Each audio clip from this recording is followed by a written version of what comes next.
查到我有双重国籍，我可以跟所有台澎金马的同胞来承诺，不可以拥有双重国籍，即使选上总统都必须要辞职。我希望大家能够用更宽阔的心来看陈书局他对政治人物的表态。好，市长周刊爆料说你曾经想移民加拿大。没有，我是中华民国的国籍，讲得非常的清楚。然后今天准备了律师，有不实的报道，立刻就准备提告。我再重申一遍，我只有中华民国的国籍，单一的国籍，全家人也都是单一的国籍。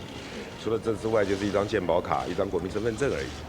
那么未来这家周刊，假设选上中华民国总统还有4年的时间，他会出200多期。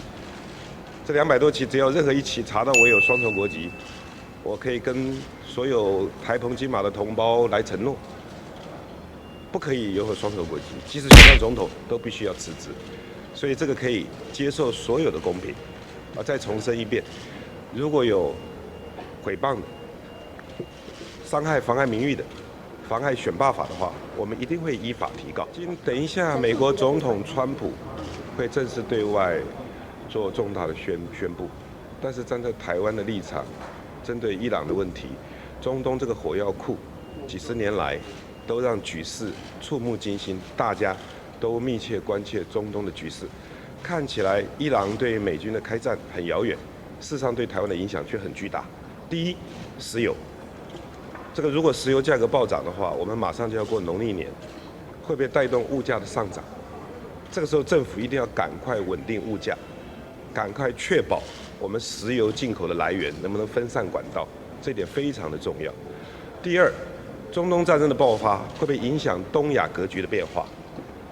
最重要是台海安全，所以国防相关安全部门要确保两岸之间能够稳定这个局势，绝对不可以有任何风险存在。我想政府部门必须，尤其现在执政是民进党，必须要赶快做好因应措施。我觉得陈书局阿嬷是我们台湾人的骄傲，也是台湾人的良心。那基于他自己的认知理念，他支持韩国瑜，希望韩国瑜做一个没有私心、能够优秀的领导者，他的期待是如此。我希望大家能够用更宽阔的心来看陈书局他对政治人物的表态。那我觉得这是一种尊重。而且陈书局阿嬷几十年来默默地帮助非常多弱势族群，大家都对他有非常高的肯定。我也谢谢陈书局阿嬷对我的支持。我希望大家能够开阔心胸来看，好不好？谢谢。现在怎么爆料说你还说王小姐的盗采砂石？